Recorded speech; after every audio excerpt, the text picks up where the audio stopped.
So one of the first things that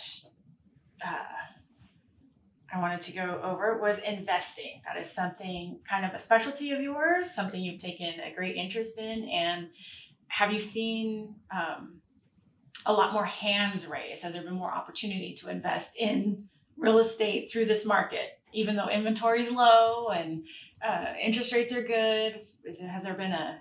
Yeah, I mean, I think anytime that you see like big gains in equity, people go like, man, if I would have bought a house, an investment property 2 years ago, it would have appreciated by maybe 20%, So I think people think of investing in those terms generally as like, what was it worth and what's it worth now? And, that's probably how people initially get interested, and then of course rents have risen drastically. So yes, they have. That also piques people's interest, Yeah. Well, what are 3 key items a first-time investor should consider when deciding to buy their first investment property? I would say it may sound simple, but do you own a home? Because if you don't, I feel like that should be your first investment.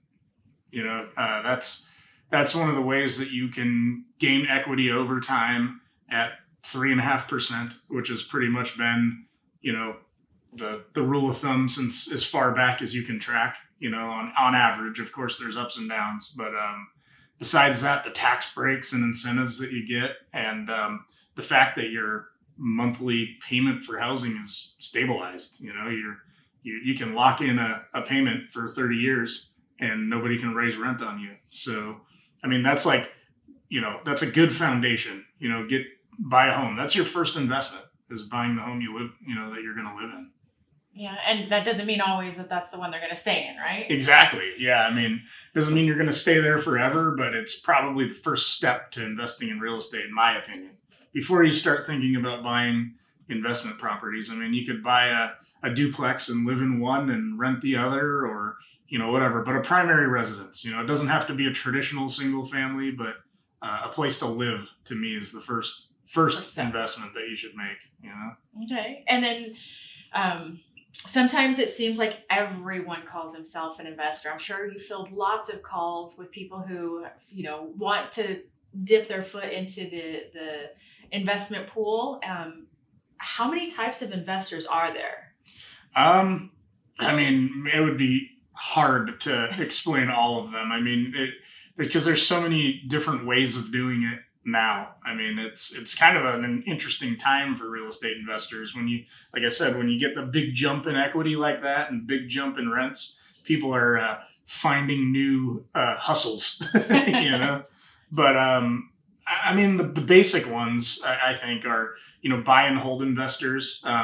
Generally, that's either for cash flow, like you're going to make something on that property every month, and like long-term appreciation, Sometimes there's no cash flow. Like in a lot of California, buy and hold investors are basically breaking even, but they're counting on that appreciation in the market, and then, probably the most prevalent one that people see all the time is flipping, which is... Thank you, HGTV. Yeah, right? Yeah, so flippers, I mean, flipping's a great way to make some profit, but the catch there is that you have to buy the property well under market value.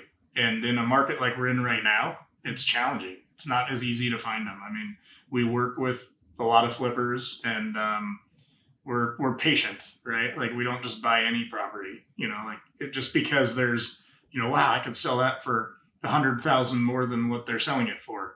Well, there's a lot of pieces that go into that, and then tax implications, because those are short-term returns, right? You're going to try and move that property in 3 months, and capital gains are substantial, and I see a lot of people get into flipping haphazardly without a proper plan, and they lose on transactions overall. So that's a type. I mean, but it's a great way to make some income if you can buy the property at the right price and you are prepared with what your budget needs to be. Okay. And then there's development, that's probably like the college of of investing. I was gonna say a little bit more seasoning needs to. It's not where you want to start. That's something that we do work with some clients that do development. Like land deals, and they're building properties or adding. Obviously, adding ADUs is something that's kind of come into vogue lately because lots of people are talking about it. You hear it on the news. That in California specifically, you're able to build ADUs on properties, with almost essentially the state overriding the local ordinances, not quite as simple as it sounds necessarily, but it is a viable option. If you have properties with, a property with lots of land, or a bigger property, especially when there's already multi-units around it, they're very easy to get, approved. A lot easier than they were before. Yeah, so it can override zoning, which is nice. Wow. So I suppose you have to have a bit more patience with that than just flipping as well. More patience, and you should know, a little bit more about what you're doing. I think a great place to start is cash flow or flipping if you've done your homework. Yeah. Well, speaking of doing homework, how can you help determine what type of investment to look for? What type of investor someone's going to be? Really, it's probably just sitting down and talking about what their long-term goals are. What are they getting into real estate investing for? Flipping is a source of income, right? Some of the flippers I work with use flipping to fuel cash flow investing. It's income. It's more like you got to look at flipping as more of a job, right?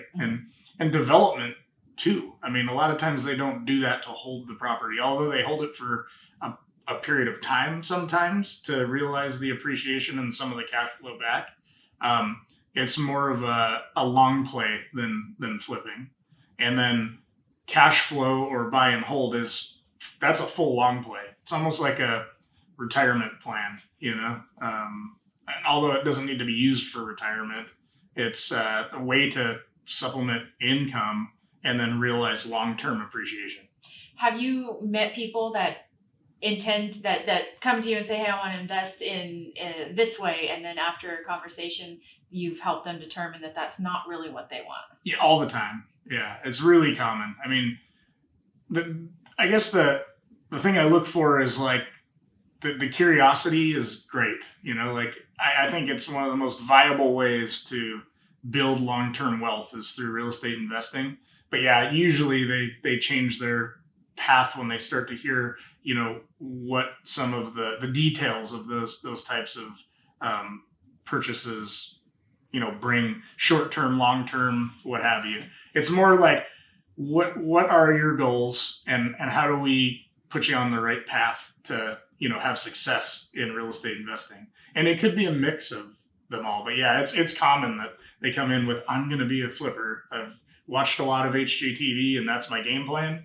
And they realize quickly that maybe it's a buy and hold situation that fits their life budget, long-term goals better than flipping. Yeah. Now, in buying property, I know you have an extensive network and you talk to agents all the time. And is California the only place that you can help somebody become an investor? No, and in fact, in cash flow or buy and hold situations, a lot of times we are fanning out to other states. Specifically like the Midwest, but for that type of like buy and hold and cash flow investment, really what we're looking for, to make a good purchase, even in a market where the values are really high like this, is if you can rent a property for 1% or more of the monthly or of the total purchase price monthly, mm-hmm. That's a pretty solid investment, and what we're seeing in some areas is 1.2 to 1.5%. So, simple math, $100,000 property would need to rent for at least $1,000 a month.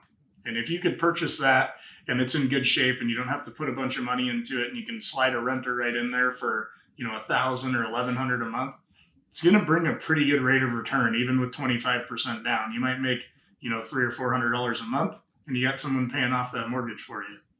That's a good plan. Yeah. I mean, and if you get, if you find the right properties, 1.2%, 1.5%, I mean, you could purchase a property for, 100,000 that rents for 1,200 and you're making 500 a month. I mean, of course that it's not just that simple. There's things like repairs that could come up or vacancies, but,